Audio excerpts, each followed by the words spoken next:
Muy buenos días, les damos la más cordial bienvenida a este tiempo devocional Tu Palabra para encontrar el camino. Hoy es 22 de noviembre del 2023 y vamos a continuar con la lectura de la Biblia en un año, Jesucristo, de principio a fin, con el libro de Daniel capítulo 10. Daniel capítulo 10.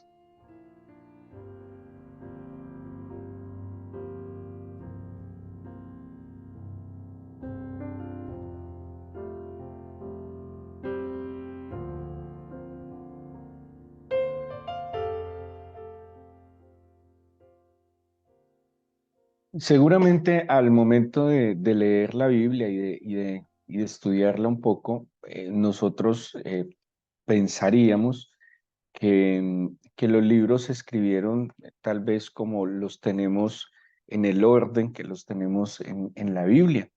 Eh, Como seguramente cuando vamos al cine pensamos que las películas se grabaron y se editaron en el orden en que nosotros las vemos. De hecho, las películas muchas veces el principio se graba primero, em, perdón, el final se puede grabar primero y el principio se puede grabar al final, ¿sí?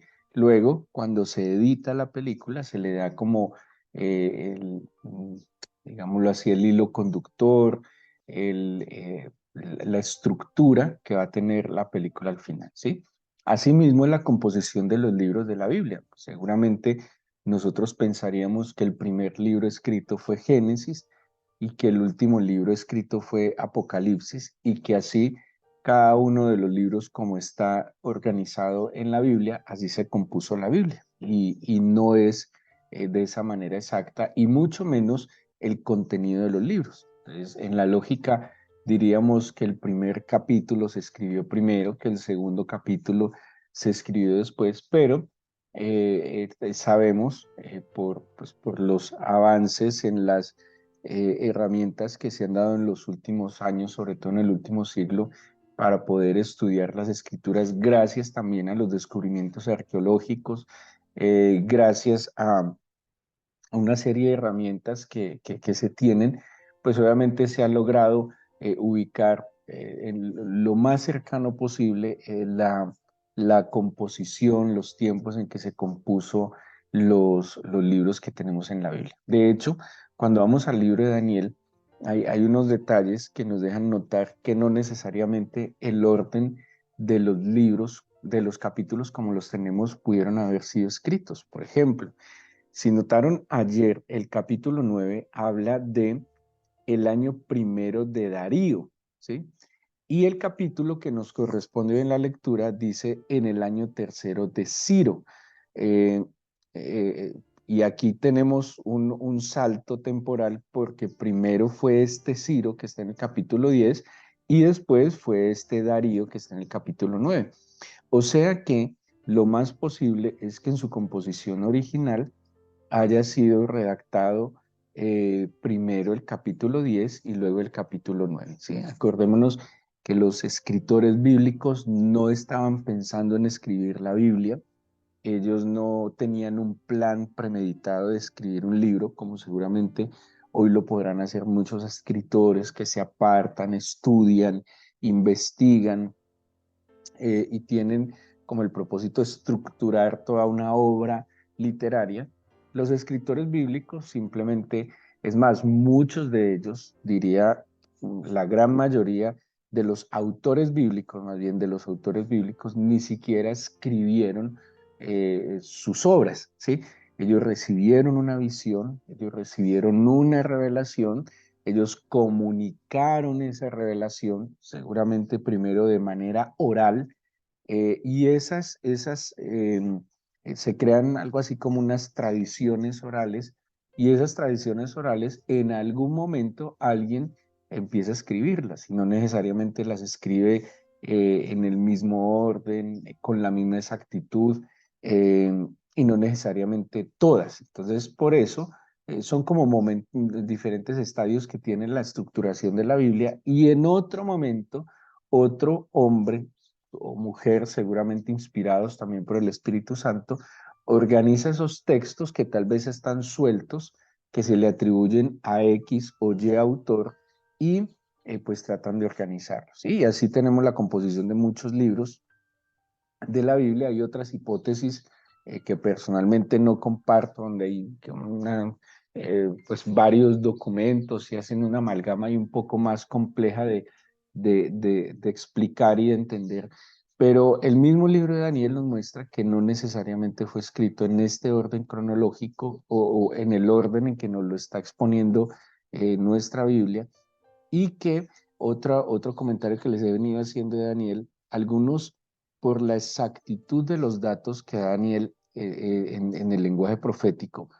A veces el lenguaje apocalíptico más bien no es tan fácil de comprender, como es tan lleno de simbólicos, se presta para interpretaciones muy variadas. Entonces, cuando hablamos, por ejemplo, de una bestia que tiene, no sé, 10 cabezas o 2 cabezas y 10 cuernos, pues no es tan fácil interpretarlo porque puede querer decir muchísimas cosas. Pero a pesar del lenguaje apocalíptico de Daniel, hay muchos detalles que nos ayudan a ubicar acontecimientos en la historia de Israel y de la humanidad que se ven claramente reflejados en estas profecías apocalípticas.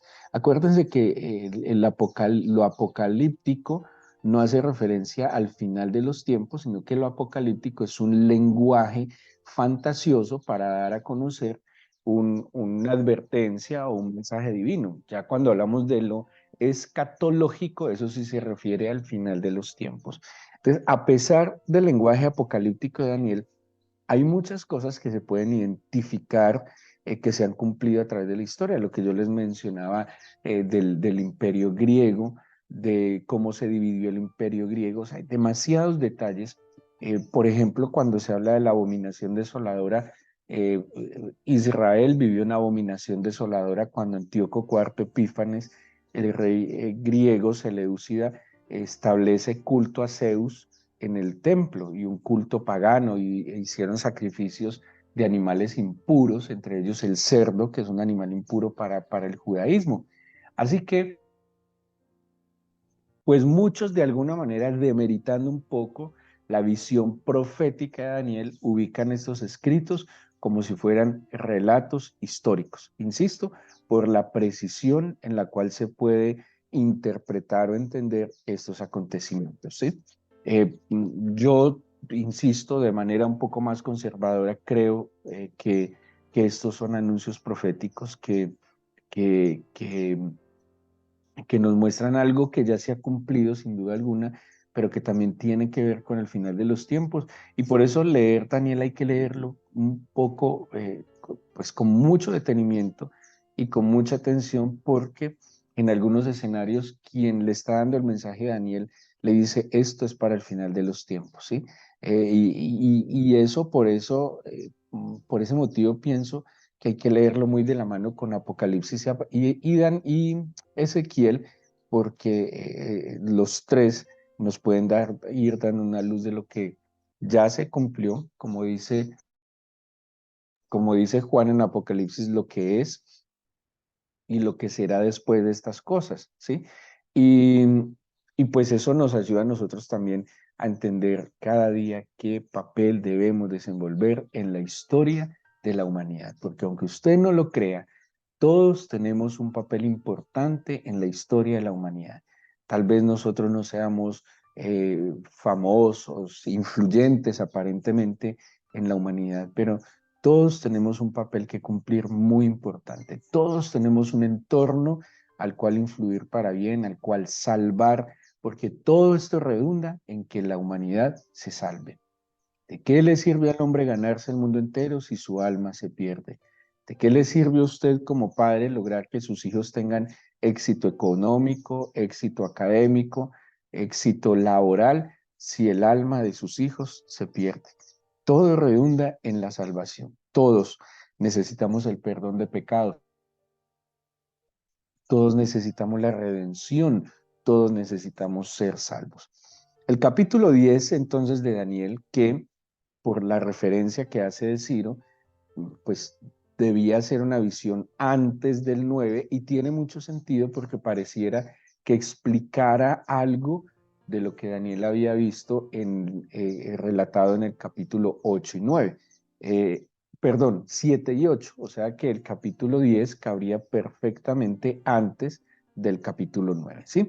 Dice, eh, palabra que le fue revelada a Daniel llamado Belsasar, y la palabra era verdadera y el conflicto grande, pero él comprendió la palabra y tuvo inteligencia en la visión. Esta expresión es muy, muy especial y creo que seguramente podemos abordar este capítulo viéndolo en lo macro, ¿sí? Como en lo que tiene que ver con el mundo, con la venida del Señor, con el final de los tiempos, pero también tiene una aplicación, una interpretación que puede ser muy útil para cada uno de nosotros aquí y ahora.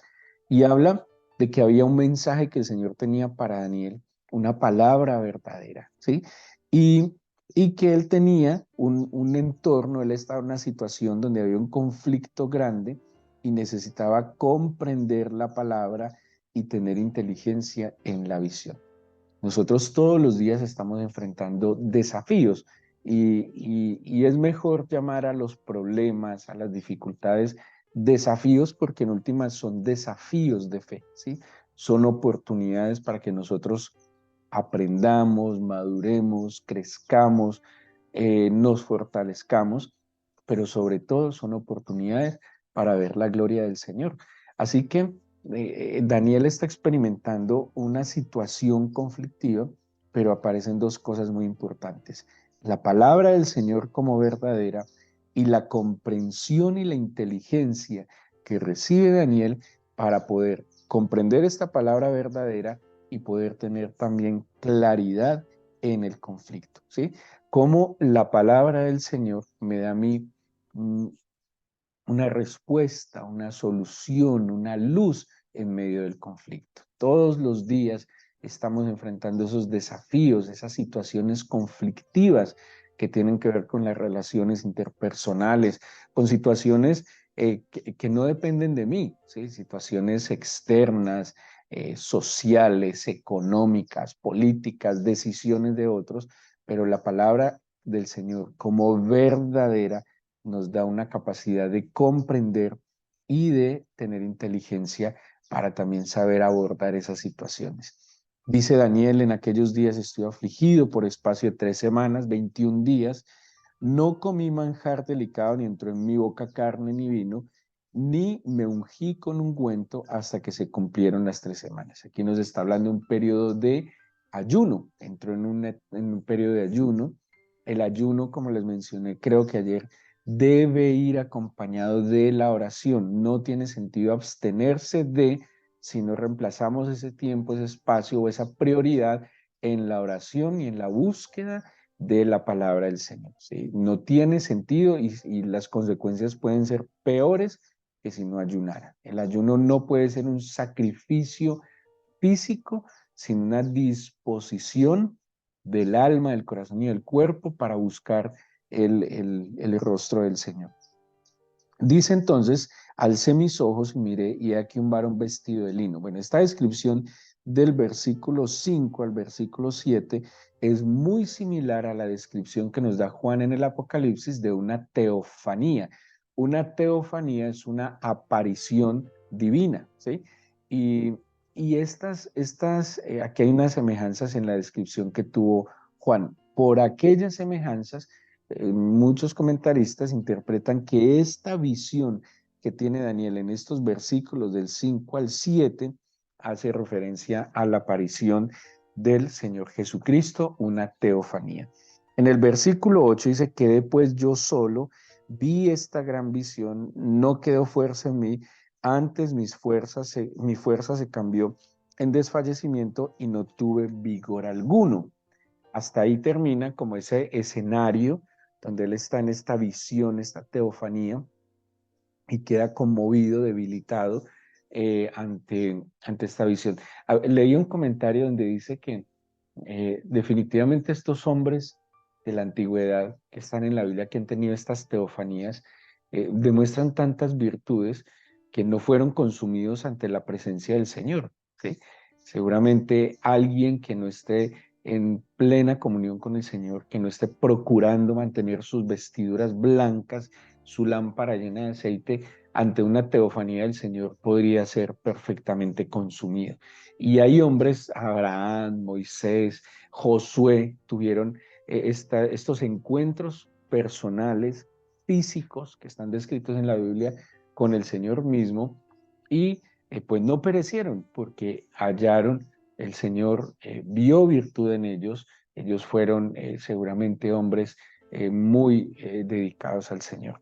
Dice en el 9, como si hubiera un cambio de escenario, pero oí el sonido de sus palabras, y al oír el sonido de sus palabras caí sobre mi rostro en un profundo sueño con mi rostro en tierra.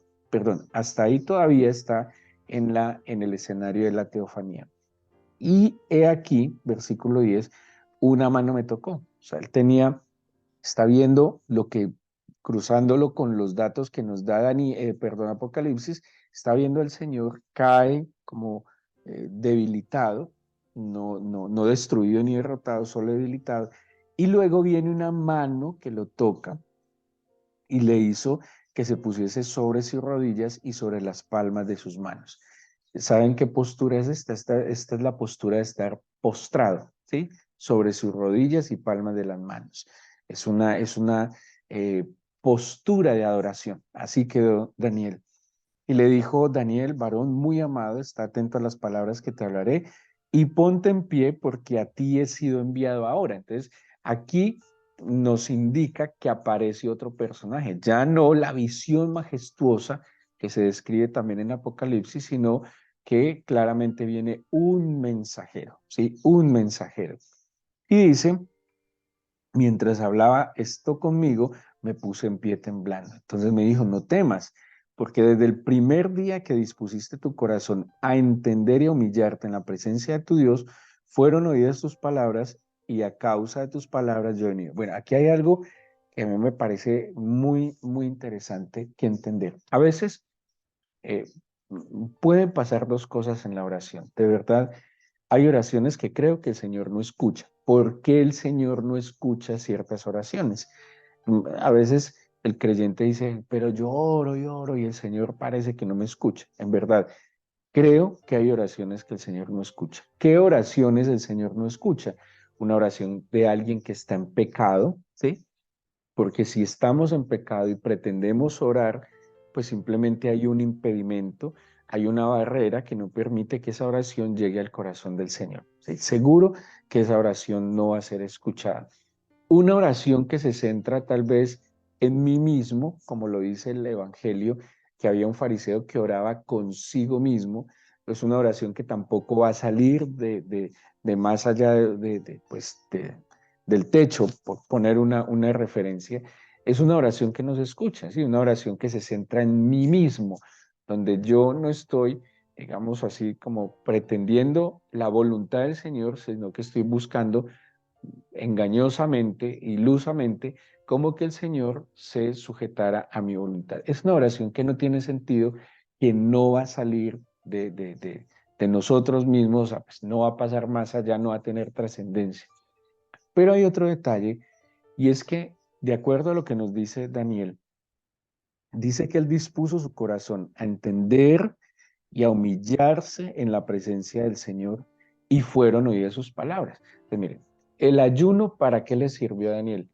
Para disponerse, ¿sí?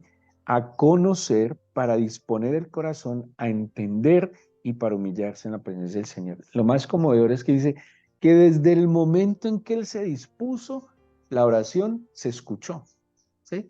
La oración fue escuchada. Ahora, ¿cómo debemos orar? Y eso lo hemos dicho muchas veces. Primero hay que confesar nuestros pecados y disponer nuestro corazón para entender lo que el Señor tiene para nosotros y humillarnos en su presencia. Entonces, aquí el problema no fue inicialmente que la oración no fuese escuchada, sino que la respuesta tuvo un estorbo, que es lo que necesitamos discernir, y para eso es tan importante la oración, el ayuno y la disposición del corazón, entender lo que el Señor tiene para mí, porque es lo que le pasó a Daniel.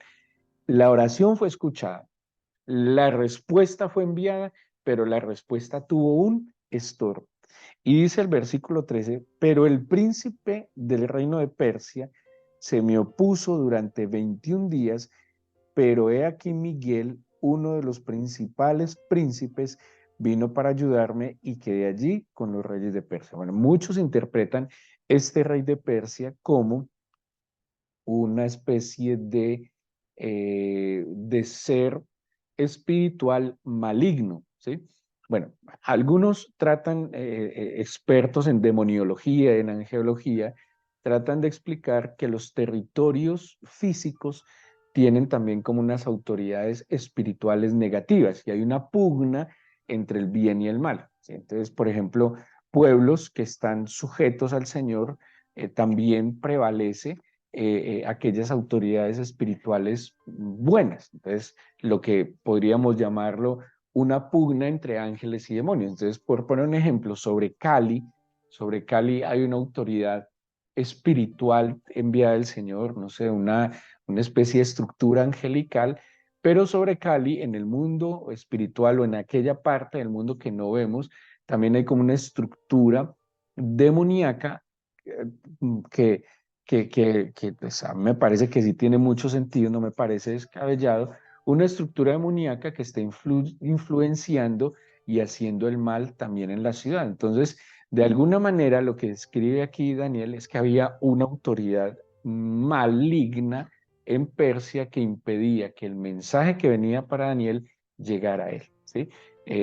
Bueno, esto es algo muy de los persas. Israel en aquel entonces no entendía mucho de la demoniología y de la angeología, pero en los persas era digamos, un conocimiento teológico más desarrollado. Muy interesante. Por eso creo yo que los cristianos debemos orar más por la ciudad. Por eso creo yo que cada hogar de cada cristiano debe ser un altar para el Señor.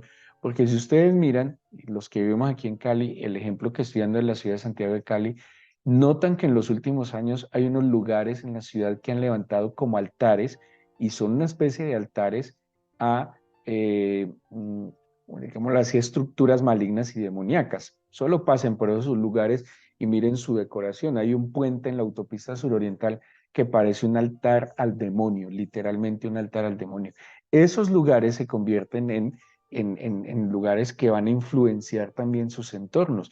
De allí, insisto, a que cada hogar de cada creyente debería ser un altar al Señor donde sea luz en medio de las tinieblas y en esa pugna espiritual que tal vez a veces no somos conscientes, pues también sean quitados estorbos. Ahora, se me ocurre pensarlo y decirlo en este momento, tal vez oraciones que hemos hecho en la disposición del corazón, entender las visiones del Señor, no estarán estorbadas por esas influencias espirituales de las cuales tal vez no somos conscientes y que es muy importante entonces disponer el corazón, ayunar para discernir, entender y orar oportunamente.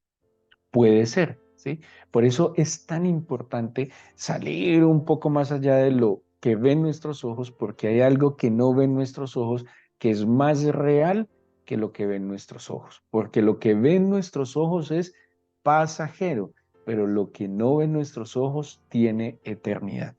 El caso es que el versículo 14 le dice el mensajero, he venido para hacerte saber lo que ha de venir a tu pueblo en los postreros días, porque la visión es para esos días. Aquí lo aclara que es para el final de los tiempos. Mientras me decía estas palabras, estaba yo con los ojos puestos en tierra y enmudecido, pero aquí uno con semejanza de hijo de hombre tocó mis labios, entonces abrí mi boca y hablé y dije al que estaba delante de mí, Señor mío, con la visión me ha sobrevenido dolores y no me queda fuerza. ¿Cómo pues podrá el siervo de mi Señor hablar con mi Señor? Porque al instante me faltó la fuerza y no me quedó aliento. Y aquel que tenía semejanza de hombre me tocó otra vez y me fortaleció y me dijo, muy amado, no temas, la paz sea contigo. Esfuérzate y aliéntate. Y mientras él me hablaba, recobré las fuerzas y dije, hable mi Señor, porque me has fortalecido. Y él me dijo, ¿sabes por qué he venido a ti? Pues ahora tengo que volver para pelear contra el príncipe de Persia y terminar con él, con él. El príncipe de Grecia vendrá. Impresionante. Algunos ya interpretan aquí que Va a venir Alejandro Magno, por eso algunos dicen pueden ser simplemente los reyes de Persia y Grecia, pero también pueden ser estos entes espirituales que influyen en estos gobernantes para actuar de cierta manera. Pero yo te declararé lo que está escrito en el libro de la verdad, y ninguno me ayuda contra él, sino Miguel, vuestro príncipe. Y yo mismo en el año primero de Darío el Medo estuve para animarlo y fortalecerlo. Así que, ¿qué nos enseña Daniel con esto? Uno, hay una batalla que no necesariamente tenemos que librar nosotros, pero sí debemos discernirlo, entenderlo para pedir la acción divina, ¿sí? Hay otras batallas que tendremos que lidiar nosotros. Yo creo que el Señor nos da unas capacidades a todos. Hay otras que aquí nos muestra. Daniel no tuvo que luchar. La única lucha que tuvo que hacer Daniel fue disponer su corazón, ayunar, orar, buscar el rostro del Señor, y el Señor se encargó de esa batalla. Pero hay otras que seguramente nos tocará asumir. Por ahora, postrémonos delante del Señor. Por ahora, pongámonos de acuerdo con el Señor. Por ahora, que podamos discernir cómo conviene orar. Incluso el Señor que nos muestre esos obstáculos que hay a su respuesta. Y cuando identifiquemos esos obstáculos a su respuesta, bueno, Señor, envía tus ángeles o te pido tu intervención directa sobre esta situación, y que simplemente fluya lo que viene de ti, Señor. Que ninguna estructura maligna estorbe lo que venga de parte tuya. Y, y Daniel así recibe una visión extraordinaria. Con razón, había obstáculos, porque era una visión, como le dice, no solo para esos días, sino para los tiempos finales. Así que dispongamos nuestro corazón, oremos y pidámosle de esta forma al Señor que nos ayude a discernir y a tomar acciones efectivas que nos acerquen a su corazón.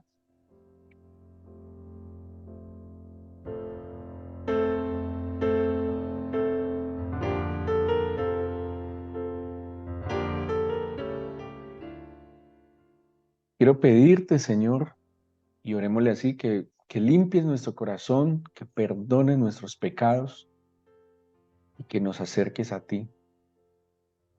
Queremos pedirte, Señor, que quites primero todos los estorbos en nuestra oración, porque muchas veces las oraciones no son contestadas es porque ni siquiera llegan a ti, a tus oídos, a tu corazón. Enséñanos a orar, te decían tus discípulos, Señor Jesús. Enséñanos a orar como conviene. La palabra del Señor también nos enseña a no orar egoístamente, a procurar que en la oración incluso se procure tu gloria, Señor. Dígale, enséñame a orar como conviene. Porque teniendo una herramienta tan poderosa como es la oración, no podemos desperdiciarla. Enséñanos a orar, y la mejor manera de aprender a orar es orando, es yendo a la Escritura. La Escritura nos da herramientas extraordinarias para la oración. Pero además te pedimos entonces, Señor, que así como Daniel podamos disponer nuestro corazón para entender tus visiones, disponer nuestros corazones para humillarnos delante de tu presencia y disponer nuestros corazones para obedecerte.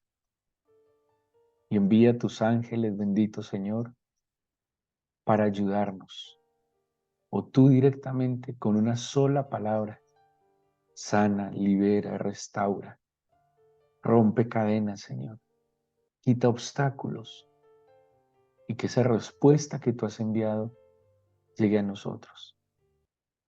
Esa bendición, porque una bendición son buenos dichos que provienen de ti. Si provienen de ti, son poderosos. Yo te pido, Señor, que hoy, digámoslo así, que te poses en el trono de nuestra vida, que nuestra casa sea un altar santo a ti, que nuestra casa sea un templo sagrado a ti como nuestras vidas, y que así como el enemigo ha venido a matar, hurtar y destruir, tú te levantes Señor, trayendo abundancia, y que donde abunda el pecado sobreabunde tu gracia, Señor, y que tu luz eterna disipe las tinieblas. Ven, Señor, manifiéstate. Manifiéstate en medio de esta sociedad eh, aturdida, Señor, confundida, engañada. Y levántanos a nosotros como tu iglesia a favor de aquellos que claman y suplican por tu justicia y tu verdad. Danos tu bendición para este nuevo día, Señor. Te lo pido en el nombre de Jesús. Amén.